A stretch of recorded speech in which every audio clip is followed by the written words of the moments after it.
శ్రీ గురుభ్యో నమః. హరి ఓం. మనకి అనేకమైనటువంటి పండగలు వస్తుంటాయి. ఈ పండగలన్నిటిలోకి కూడా భోగి పండగ, మకర సంక్రాంతి, కనుమ ఈ మూడు పండగలని చాలా విశేషంగా చేసుకుంటాం. ఎన్నో పండగలున్నా సంక్రాంతి పండగని పెద్ద పండగ అని పిలుస్తాం. ఈ సంక్రాంతి పండగకి ముందు రోజు చేసుకునేటటువంటి పండుగ భోగి పండుగ. దాని పేరే భోగి. భోగం అనుభవించుట అంటే సుఖం అనుభవించుట అని అర్థం. ఈ భోగి పండగ బాహ్యంలో చూస్తే శరీర పోషణార్థం కావలసినటువంటి పంటని, సుఖం అనుభవించడానికి కావలసినటువంటి ధనాన్ని చేకూర్చేటటువంటి రోజులు కనుక దానికి భోగి పండగ అని పేరు. ఎందుచేత అంటే ఈ భోగి పండగ వచ్చేటటువంటి సమయానికి వ్యవసాయదారులు పంటలు కోతలు కోస్తారు. ఆ పంట అంతా ఇంటికి వస్తుంది. ఆ ఇంటికి వచ్చినటువంటి పంట జాగ్రత్తగా ధాన్యాగారంలో నిల్వ చేసి మళ్లీ పంట వచ్చే పర్యంతమూ కూడా వాళ్ళ కుటుంబ సభ్యులందరూ సంతోషంగా ఆ ఆహారాన్ని తింటూ జీవితాన్ని గడుపుతారు. అలాగే కొంత పంటని విక్రయించినటువంటి కారణం చేత లభించినటువంటి ధనంతో సుఖాల్ని అనుభవిస్తారు. అందుకే భోగి పండగ అని పిలవడానికి కారణం ఏమిటి అంటే మనిషి బాహ్యమునందు సుఖపడడానికి కావలసినటువంటి ధాన్యం అంతా కూడా వచ్చేటటువంటి కాలం. రెండు, దక్షిణాయనంలో ఒక ఇబ్బంది ఉంటుంది. శరదృతువు తర్వాత వచ్చేటటువంటి హేమంత ఋతువు అనారోగ్యకారకమైనటువంటి ఋతువులు. అసలు శరదృతువునైతే యముని యొక్క దంస్ట్ర బయటికొచ్చినటువంటి కాలంగా శాస్త్రం పరిగణిస్తుంది. హేమంత ఋతువులో విశేషమైనటువంటి పొగమంచు ఉన్న కారణం చేత ఆరోగ్యానికి అంత సౌకర్యంగా ఉండదు. అంత మంచు మనిషి యొక్క శ్వాసకోశం మీద పనిచేసి అనారోగ్యానికి గురి చేస్తుంది. కానీ హేమంత ఋతువు దాటిపోయి ఇక వసంత ఋతువు రావడం ప్రారంభమయ్యేటటువంటి కాలం ఆసన్నమవుతోంది అనేటప్పటికే మనిషి ఆరోగ్యాన్ని సంతరించుకోవడానికి కావలసినటువంటి కాలం కూడా ఏర్పాటవుతుంది. అందుకే ఆ ఉత్తరాయణ పుణ్యకాలానికి ప్రారంభ సూచనగా ఉండేటటువంటి భోగి పండగ బాహ్యంలో ఆరోగ్యాన్ని కూడా ఇచ్చేటటువంటి ఆ కాలము ప్రారంభమవడానికి సంకేతం. ఇది బాహ్యమునందు భోగి. ఆంతరముగా విచారణ చేస్తే అసలు ఆ భోగి పండగకి ఉన్నటువంటి విశేషం చాలా చాలా గొప్పది. దక్షిణాయన పుణ్యకాలం యొక్క చిట్ట చివరి రోజు ఏది ఉంటుందో, మకర సంక్రాంతికి ముందు ఉండేటటువంటి రోజు ఏది ఉంటుందో అదే భోగి పండగ. అంటే ఈ తిథి నాడు భోగి పండగ రావాలి అనేటటువంటి నిర్ణయం ఉండదు. దక్షిణాయనం యొక్క చిట్ట చివరి రోజే భోగి పండగ వస్తుంది. మనకి శాస్త్ర ప్రకారంగా దక్షిణాయనం అంతా కూడా ఉపాసనా కాలం. అందుకే సూర్యుడు కర్కాటక రాశిలో ప్రవేశించినది మొదలు మళ్లీ మకర రాశిలోకి ప్రవేశించే పర్యంతం మధ్యలో ఉండేటటువంటి కాలం అంతా కూడా చాలా గొప్ప గొప్ప నైమిత్తిక తిథులతో కూడుకున్నదై ఉంటుంది. విఘ్నేశ్వర చతుర్థి, అలాగే శరత్కాలంలో వచ్చేటటువంటి అమ్మవారి ఉపాసన, శ్రావణ మాసంలో వచ్చేటటువంటి మంగళగౌరీ వ్రతాలు, శ్రావణ మాసంలో చేసేటటువంటి వరలక్ష్మీ వ్రతం, అలాగే కార్తీక మాసంలో చేసేటటువంటి విశేషమైనటువంటి వ్రతాలు, సాలగ్రామ దానాలు, దీపదానాలు, ఇవన్నీ దేని కొరకు ఉద్దేశింపబడ్డాయి అంటే మనిషి పుణ్యకర్మాచరణం చేసి ఆయా నైమిత్తిక తిథులలో కాలమునందు ఏ కార్యక్రమాన్ని నిర్వర్తించాలో ఆ కార్యక్రమాన్ని నిర్వర్తించినటువంటి కారణం చేత విశేషమైనటువంటి పుణ్యాన్ని సంతరించుకుంటాడు.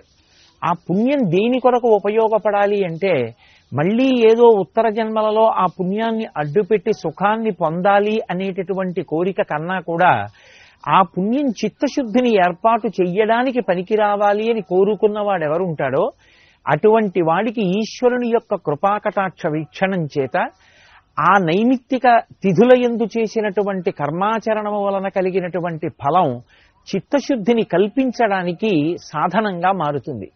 ఎప్పుడైతే చిత్తశుద్ధి కలిగిందో పాత్రత కలుగుతుంది. పాత్రత కలిగితే ఈశ్వరుడు జ్ఞానాన్ని కటాక్షిస్తాడు. ఆ జ్ఞానమే ఇక మళ్లీ పుట్టవలసిన అవసరం లేని పునరావృత్తి రహిత శాశ్వత శివ సాయుధ్య స్థితిగా చెప్పబడేటటువంటి కైవల్యము లేదా మోక్షమునకు కారణమవుతుంది. విహిత కర్మాచరణం చెయ్యడానికి కావలసినటువంటి నైమిత్తిక తిథులన్నీ కూడా విశేషమైనటువంటి సమాహార స్వరూపంతో ఉండేది దక్షిణాయన పుణ్యకాలంలో. అందుకే దక్షిణాయనంలో చేసినటువంటి ఉపాసన యొక్క సిద్ధి ఎప్పుడు జరుగుతుంది అంటే ఉత్తరాయణంలో జరుగుతుంది. అందుకే ఉత్తరాయణ పుణ్యకాలం ప్రారంభమైంది అంటే స్వర్గద్వారాలు తెరిచారు అంటారు. అంటే దక్షిణాయన పుణ్యకాలంలో చేసినటువంటి ఉపాసన యొక్క ఫలితంగా మనుష్యుడు ఉత్తమమైనటువంటి లోకాలని చేరుకోవడానికి కావలసినటువంటి అర్హతని పొందుతాడు. అందుచేత మనిషి ఆంతరముగా భోగం అనుభవించడానికి కావలసినటువంటి స్థితిని పొందాడు. విడుదలయే మోక్షమం. అటువంటి మోక్షాన్ని పొందడమే జీవితంలో నిజమైనటువంటి భోగి. అటు ఆధ్యాత్మికంగా భగవంతుని యొక్క అనుగ్రహాన్ని సంపాదించుకోవడానికి కావలసినటువంటి కాలము అయి ఉండడం ఒకెత్తు, లౌకికమైనటువంటి కోర్కెలకి మేం దూరంగా ఉండి ఆంతరమునందు భగవంతుడికి దగ్గరగా ఈశ్వరకామం పెంచుకుంటామని చెప్పడానికి సూచనగా భోగిమంట అని వేస్తారు. ప్రతి వీధిలో భోగిమంట వేసి అందులో కట్టెలు, ఆవు పేడతో చేసినటువంటి పిడకలు వేస్తూ ఉంటారు. అంటే దాని అర్థం మేము లౌకిక కామాన్ని కాల్చేసుకుని ఈశ్వర కామాన్ని పెంపొందించుకునే ప్రయత్నం చేస్తామని. బాహ్యంలో పరమేశ్వరుడిచ్చినటువంటి సంపత్తిని పరమేశ్వర ప్రసాదంగా అనుభవిస్తాం. ఆ భోగి ఎప్పుడు వస్తుంది? లౌకికమైనటువంటి కామమంతా కాలిపోయి ఈశ్వర కామం ఒక్కటే మిగిలిపోతే, ఆ ఈశ్వర కామమే నిరతిశయ భక్తిగా మారితే, ఆ భక్తి వలన చేసిన కర్మాచరణము చేత చిత్తశుద్ధి చేత పాత్రత కలిగితే, పాత్రత వలన జ్ఞానము కలిగితే, జ్ఞానము వలన భోగి. భోగి అంటే ఈశ్వరునితో భోగించుట అనగా మోక్ష సిద్ధి కలుగుతుంది. ఇది కలుగుతుంది అని దక్షిణాయనంలో చేసిన ఉపాసనకి సిద్ధిని ప్రకటనమయ్యేటటువంటి రోజుగా చెప్పబడినటువంటి విశేషమైన తిథి కనుక దానికి ఇక ప్రత్యేకంగా ఒక తిథి నిర్ణయం చెయ్యరు. దక్షిణాయనానికి చిట్ట చివరి రోజు ఏది ఉంటుందో అదే మనకి భోగి పండగగా నిర్ణయింపబడి ఉంటుంది. ఈ భోగి పండగ నాటికి అమ్మవారి అనుగ్రహం రేగుపండులోకి ప్రవేశిస్తుంది. అందుకే చిన్నపిల్లలకి జాతకరీత్యా ఏవైనా ఇబ్బందులుంటే తొలగించడానికి వాళ్ళేదో కూర్చుని పెద్ద పెద్ద యజ్ఞయాగాది క్రతువులను నిర్వహించలేరు కనుక చిల్లర పైసలు, బంతిపూలు, రేగుపళ్ళు, చెరుకు ముక్కలు, కొబ్బరి ముక్కలు ఇటువంటివి కలిపి పెద్దవాళ్ళు పిల్లల్ని కూర్చోపెట్టి వాళ్ళ మించి ఈ పదార్థాన్ని కిందకి విడిచిపెడతారు. ఈ పదార్థాలు వాళ్ళ తలమించి కిందకి పడిపోతే భోగి పీడ తొలగిపోయి వాళ్ళు సంతోషంగా జీవితం గడపడానికి ఏ అనారోగ్యము ప్రతిబంధకంగా వచ్చేటటువంటి అవకాశం ఉంటుందో అటువంటి అవకాశము తొలగిపోయి వాళ్ళు ఉత్తరోత్తర జీవితంలో సంతోషంగా ఉండడానికి కావలసినటువంటి వ్యవస్థ ఏర్పడుతుంది. అందుకే భోగిపీడ తొలగించుకునేటటువంటి అద్భుతమైనటువంటి రోజు భోగి పండగ. మకర సంక్రాంతి, దీన్నే మనం పెద్ద పండగ అని పిలుస్తూ ఉంటాం. సూర్యుడు ఉత్తరాయణ పుణ్యకాలంలో ప్రవేశించినటువంటి రోజు ప్రారంభం నుంచి ఇక మకర సంక్రాంతి అవుతుంది. ఉత్తరాయణ పుణ్యకాలం ప్రారంభమైంది అంటే దేవతా సంబంధమైనటువంటి కార్యక్రమాలకి చాలా విశేషమైనటువంటి స్థానము కల్పింపబడుతుంది. సూర్యుడు మకర రాశిలోకి ప్రవేశిస్తే మళ్లీ కర్కాటక రాశిలోకి ప్రవేశించే పర్యంతము ఉన్నటువంటి కాలం ఉత్తరాయణ పుణ్యకాలం. ఉత్తరాయణ పుణ్యకాలం తనంత తానుగా చాలా తేజోవంతమైనటువంటి కాలంగా, ఈశ్వర సంబంధమైనటువంటి కార్యక్రమాలు ఏవి చేసినప్పటికీ కూడా చాలా గొప్ప ఫలితాన్ని అనుగ్రహించగలిగినటువంటి కాలంగా చెప్పబడుతుంది. అందుకే సూర్యుడు మకర రాశిలోకి ప్రవేశించేటటువంటి సమయాన్ని లెక్క కట్టుకుని ఆ ఉత్తరాయణ పుణ్యకాలం ప్రారంభం అవుతోంది అన్నప్పుడే ప్రత్యేకంగా ప్రయత్నపూర్వకంగా ఆ మకర సంక్రమణ స్నానము అని చెప్పి చేసి పితృదేవతల యొక్క సంతోషం కోసం, దేవతల యొక్క అనుగ్రహం కోసం మనం దాన ధర్మాది కార్యక్రమాల్ని నిర్వర్తిస్తూ ఉంటాం. ఇటువంటి ఉత్తరాయణ పుణ్యకాలం ప్రారంభమైనటువంటి మకర సంక్రాంతిని పెద్ద పండగగా మనం ఆంధ్రదేశంలో చాలా చాలా విశేషంగా చేసుకుంటాం.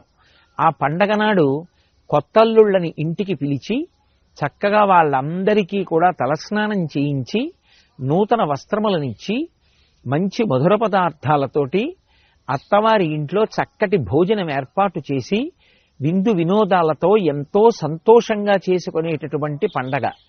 ప్రత్యేకించి సంక్రాంతి పండగ అనేటప్పటికీ దాని శోభ వేరు. ప్రతి ఇంటి ముందు కూడా పెద్ద పెద్ద రంగవల్లులు తీర్చి గొబ్బిళ్లు పెట్టి ఆవు పేడతో చిన్న చిన్న ముద్దలు చేసి ఆ గొబ్బిళ్లకి బంతి పువ్వు అలంకారం చేసి కన్నెపిల్లలందరూ కూడా ఆ గొబ్బిళ్ల చుట్టూ తిరుగుతూ పాటలు పాడుతూ ఆ ఆవు పేడలోకి ఆవాహన చేయబడినటువంటి అమ్మవారి యొక్క అనుగ్రహ విశేషం చేత వారికి ఉత్తముడైనటువంటి భర్త లభించాలని, వాళ్ళ జీవితం సుఖ సంతోషాలతో గడవాలని అమ్మవారిని ప్రార్థన చేస్తూ కొత్త బట్టలు కట్టుకుని ప్రాతకాలంలోనే ఆ గొబ్బిళ్ల పూజ చేసి వాళ్ళందరూ గొబ్బిళ్ల మీద పాట పాడుతూ చుట్టూ తిరుగుతూ కేరింతలు కొడుతూ నైవేద్యాలు పెడుతూ ఆ ప్రసాదాలు పంచుకుంటూ తింటూ ఒక కొత్త శోభని ఆవిష్కరించేటటువంటి కాలం. అలాగే గంగిరెద్దులు. మనకి ఎద్దు ఎంతో పూజనీయమైనటువంటి జంతువు. అది స్వయంగా పరమశివునికి వాహనం. దానిని ఆ విషయంతో అనుసంధానం చేసినప్పుడు భగవంతుడి వాహనంగా అనుగ్రహించగలగడం ఒక ఎత్తైతే, వేదం ఎద్దు గురించి ఒక మాట చెప్తుంది. ఎద్దు యొక్క డెక్కలలోంచి అమృత బిందువులు పడతాయిట. వ్యవసాయం ప్రారంభం చేసే ముందు ఎద్దుని తీసుకొచ్చి దాని మెడ మీద నాగలి ఉంచి ఆ భూమిని దున్నినప్పుడు దాని యొక్క డెక్కలలోంచి పడినటువంటి అమృత బిందువుల చేత పవిత్రమైనటువంటి భూమిలోంచి వచ్చినటువంటి పంట ఏది ఉంటుందో ఆ పంట తేజోకారకం అవుతుంది. అది కంటి సంబంధమైనటువంటి వ్యాధులు రాకుండా కాపాడడమే కాకుండా తిన్న అన్నం ఆరో వంతు మనసుగా మారిపోవాలి. కాబట్టి ఆ మనసు భగవంతుని యందు కృతజ్ఞతాభావం కలిగినదై, శాస్త్రమునందు విశ్వాసము కలిగినదై, 10 మంది కొరకు నేను ప్రవర్తించాలి అనేటటువంటి త్యాగబుద్ధితో కూడుకున్నవాడై, త్యాగే నైకే అమృతత్వమానసహు అనేటట్టుగా బ్రతకడానికి కావలసినటువంటి విశేషాన్ని అనుగ్రహించగలదు. దీనికంతటికీ ప్రధానమైనటువంటి నేపథ్యం ఎక్కడుంటుంది అంటే ఆ ఎద్దు యొక్క డెక్కలలోంచి జారేటటువంటి అమృత బిందువులు భూమిలో తడవడం కారణం. అందుకే ఏరువాక పౌర్ణమి అని ఎద్దుని నాగలి కట్టి దున్నించేటటువంటి కాలం పర్వమైతే, మనకి అలా అనుగ్రహించినటువంటి ఆ ఎద్దుని మళ్ళీ ప్రత్యేకంగా అలంకారం చేసి గంగిరెద్దులుగా ఇంటి ముందుకు తీసుకొస్తారు. మంగళప్రదమైనటువంటి వాక్కులను ఆ గంగిరెద్దు తీసుకొచ్చినటువంటి వ్యక్తి పలుకుతాడు. యజమాని వృద్ధిలోకి రావాలని, యజమాని కుటుంబం వృద్ధిలోకి రావాలని, ఎన్నో శుభ పరంపరలు కలగాలని అదే పనిగా మంగళవాక్కులు పలుకుతూ ఉంటాడు. ఆ మంగళవాక్కులు పలుకుతున్నటువంటి ఆ గంగిరెద్దుల వ్యక్తి దగ్గరికి వెళ్ళి మనకి తోచినది ఏదో ఒకటి ఇస్తే అతను ఆ పలికినటువంటి మంగళవాక్కులకు తీసుకొచ్చినటువంటి ఆ గంగిరెద్దు తల ఊపుతూ ఉంటుంది. అది తల ఊపడము అంటే ధర్మదేవత అంగీకరించినట్టు. దాని చేత ఆ ఇల్లు వృద్ధిలోకి వస్తుంది. ఆంధ్రదేశంలో ఈ గంగిరెద్దులు రావడం, గంగిరెద్దుని ఆడించడం, అది చూసి పిల్లలు మురిసిపోవడం, ఇదంతా కూడా పెద్ద పండగ అయినటువంటి మకర సంక్రమణంలో జరిగేటటువంటి ఒక గొప్ప విశేషం. అలాగే హరిదాసులు చేతిలో ఆ తంబురా పట్టుకుని హరినామ సంకీర్తనం చేస్తూ ఎడం వైపు ఒక పెద్ద జోలి నుంచుకుని, అలాగే తల మీద భిక్షాపాత్రని గొప్ప అమరికతో కట్టుకుంటారు. వాళ్ళు ఏ ఇంటి ముందు ఆగరు. నడిచి పెద్దగా కీర్తన చేస్తూ కుడి చేతిలో చిడతలు పట్టుకుని ఆ చిడతలు వాయిస్తూ వెళ్ళిపోతూ ఉంటారు. ఎంత పెద్ద కంఠంతో పాడతారో. వాళ్ళు హరినామ సంకీర్తనం చేసి వెళ్ళిపోతుంటే యజమాని తన బిడ్డల్ని పైకి పంపించి ప్రత్యేకంగా ఆ హరిదాసుని ఇంటికి ఆహ్వానిస్తారు. ఆయన వీధి గుమ్మంలోకి రాగానే ఆ బియ్యం చేత్తో పట్టుకుని వేస్తే ఎంత అమరికగా వంగుతాడో, చంటి పిల్లలకి కూడా అందేటంత అమరికగా కిందకి వంగుతాడు. వంగినప్పుడు అందులో ఆ బియ్యం వేస్తే మళ్లీ లేచి ఆ హరినామ సంకీర్తనం చేసుకుంటూ వెళ్ళిపోతుంటాడు. అందుకే ఉత్తరాయణం వచ్చింది అంటే దేవతలకి సంతోషం, ఋషులకు సంతోషం, పితృదేవతలకి సంతోషం, మనుష్యులకి సంతోషం, సమస్త భూతములకు సంతోషం. వీటితో పాటుగా ప్రతి ఇంటా కూడా చక్కటి పండగ వాతావరణం నెలకొని ఉండేటటువంటి పరమ పవిత్రమైనటువంటి కాలం. ఉత్తరాయణ పుణ్యకాలం ప్రారంభమైంది అంటే సమస్త భూతములకు కూడా ఆరోగ్యము సిద్ధించడం ప్రారంభమవుతుంది. ఎందుచేత అంటే సూర్యుడు భూమికి దగ్గరగా దిగుతాడిక. సూర్యుడు భూమికి దగ్గరైనటువంటి కారణం చేత సూర్యకాంతి చాలా విశేషంగా భూమి మీద ప్రసరిస్తుంది. అంతటి సూర్యకాంతి ఎప్పుడైతే విస్తరించిందో సమస్త భూతములు కూడా ఆరోగ్యాన్ని పొందుతాయి. లోకంలో అన్ని ప్రాణులకు ఆరోగ్యాన్ని ఇవ్వగలిగినటువంటి మహానుభావుడు భాస్కరుడు, ఆ సూర్య భగవానుడు ఒక్కడే. అందుకే మనకి ఆరోగ్యం భాస్కరాది చేత్ అనేటటువంటి నానుడి ఏర్పడింది. పైగా ఇక వసంత ఋతువు ప్రారంభమవడం మొదలవుతుంది. వసంత ఋతువు కాని ప్రారంభమవుతోంది అంటే అంతకు ముందే చెట్లన్నీ ఆకులు రాల్చేసి తర్వాత చిగర్చడం మొదలు పెడతాయి. ప్రకృతి అంతా కూడా అందాలు సంతరించుకోవడానికి కావలసినటువంటి నేపథ్యం ఆవిష్కృతం అవడానికి ప్రారంభమయ్యేటటువంటి కాలమునకు నాంది ఉత్తరాయణ పుణ్యకాలంలోనే జరుగుతుంది. ఇన్ని రకాలుగా మనిషికి సమస్త భూతములకు కూడా కావలసినటువంటి విశేషమైనటువంటి ఆరోగ్యాన్ని ఇవ్వగలిగినటువంటి సూర్య తేజస్సు యొక్క ప్రసరణకు యోగ్యమైనటువంటి కాలము ఉత్తరాయణ పుణ్యకాలంలోనే జరుగుతుంది. ఆ ఉత్తరాయణ పుణ్యకాలం ప్రవేశించినటువంటి రోజు మకర సంక్రమణం, సూర్యుడు మకర రాశిలోకి ప్రవేశించినటువంటి పుణ్యకాలం. అటువంటి ఉత్తరాయణ పుణ్యకాల ప్రారంభ దినమై మకర సంక్రాంతి అయి అందరికీ కూడా అన్ని రకాలుగాను అనుగ్రహ ప్రసరణం చేసేటటువంటి ఈశ్వరుని యొక్క అనుగ్రహం విస్తృతంగా ప్రసరించేటటువంటి రోజు. కృతజ్ఞత అనేటటువంటిది భారతీయ సంస్కృతిలో అంతర్భాగమైనటువంటి విశేషం. ఉపకారం చెయ్యడం కాదు, అపకారం చేసిన వాడికి కూడా తిరిగి ఉపకారమే చెయ్యడం ఈ జాతి యొక్క ప్రధానమైనటువంటి లక్షణం. అందున ఇక ఉపకారం చేసినటువంటి వాణ్ణి సదా జ్ఞాపకం ఉంచుకొని వాడికి తిరిగి ఉపకారం చెయ్యడము అనేటటువంటిది కృతజ్ఞతా లక్షణంగా అభివర్ణింపబడింది. కృతజ్ఞో నాస్తి నిష్కృతి అంటారు రామాయణంలో. కృతజ్ఞత కలిగిన వాడు అంటే చేసిన ఉపకారాన్ని మరిచిపోయేటటువంటి లక్షణం ఉన్నవాడెవడో అటువంటి వాడికి జీవితంలో నిష్కృతి లేదు. అందుకే ఆ కృతజ్ఞతతో జీవించడం అనేటటువంటిది ఈ జాతి సంస్కృతిలో అత్యంత ప్రధానమైన విశేషం. ఇది కేవలం మనుష్యుల వరకు కాదు, తనకి ఉపకారం చేసిన ఎవరి పట్ల అయినా సరే ఆ ఉపకార బుద్ధితో ఉండడం అనేటటువంటిది చాలా గొప్ప లక్షణం. దానికి ప్రతీక కనుమ పండుగ. మనం అందరం కడుపు నిండా అన్నం తినగలుగుతున్నాము అంటే ఆ వ్యవసాయం చేసినప్పుడు అమ్మ భూమాత అనుగ్రహించి మనకి పంటనిస్తోంది. ఆ పంట మనకి దక్కడానికి అసలు ఆ భూమి దున్నడంలో ఎంతో మనకి సహకరిస్తున్నటువంటి జంతువు ఎద్దు. పైగా వేదంలో చెప్పబడినట్టుగా ఎద్దు యొక్క డెక్కల నుండి జాలువారినటువంటి అమృత బిందువులు భూమిలో పడినటువంటి కారణం చేత ఆ భూమి నుంచి పైకి పెరిగినటువంటి సస్యముల నుంచి వచ్చినటువంటి పంట కంటి సంబంధమైన వ్యాధులు రాకుండా మనిషిని కాపాడుతూ ఉంటుంది. ఇంతగా మనని రక్షించి తన మెడ మీద కాడి పెట్టుకుని బండిలో అనేకమైనటువంటి ఫలసాయాల్ని ఇంటికి తీసుకురావడమే కాకుండా నాగలి మోసి భూమి దున్నడానికి మనని అనుగ్రహిస్తోంది ఆ ఎద్దు. అందుకే ఆ ఎద్దు పట్ల ప్రత్యేకమైనటువంటి కృతజ్ఞతని ఆవిష్కరిస్తారు.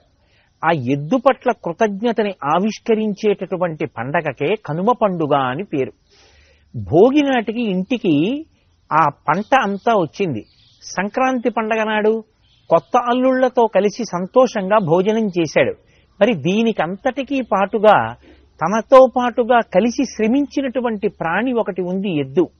అది ఇంటి పెరట్లోనే ఉంది. మరి ఆ ఎద్దుని కూడా సత్కరించకపోతే మనిషి జీవితానికి పూర్ణత్వం ఎక్కడుంది? ఇది భారతీయ సంస్కృతికి ఉన్న గొప్పతనం. అందుకే కనుమ పండుగ నాడు ఎద్దుల్ని ప్రత్యేకంగా అలంకారం చేస్తారు. వాటికి మెడలో పూలదండలు వేసి దానికి రకరకాలైనటువంటి ఆభరణాలు తొడిగి చక్కగా మంచి పాయసం వండి పొంగలి వండి తీసుకొచ్చి ప్రత్యక్ష నివేదనగా ఆ ఎద్దు చేత తినిపిస్తారు.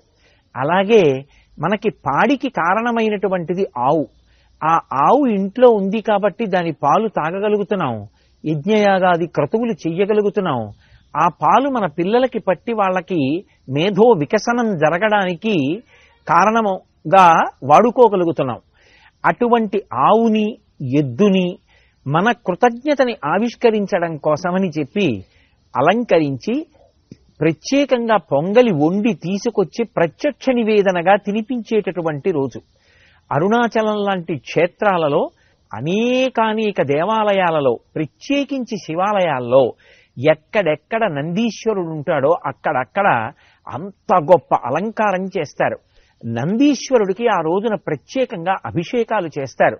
నిజంగా కనుమ పండుగ నాడు అరుణాచలం దేవాలయంలోకి వెడితే అక్కడ ఉన్న పెద్ద నందికి చేసేటటువంటి అలంకారం చూస్తే మనం అందరం ఆశ్చర్యపోతాం.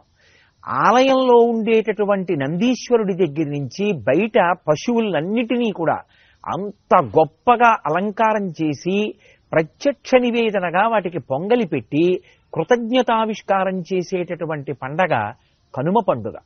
ఆ కృతజ్ఞత బుద్ధి మనుష్యుల యందు పెరిగిన నాడు నాగరికత, సంస్కృతి పరిఢవిల్లుతాయి. అందుకే కనుమ పండుగని మనందరం కూడా అటువంటి భావనతోటే చక్కగా నిర్వర్తించుకొని భారతీయ సంస్కృతి ఉద్దీపనానికి కారణభూతులం అవుదాం. అలా బుద్ధి ప్రచోదనం చేసి అనుగ్రహించవలసినదిగా శ్రీవేంకటేశ్వరుడి పాదములు పట్టి ప్రార్థన చేస్తూ ఓం నమో వెంకటేశాయ.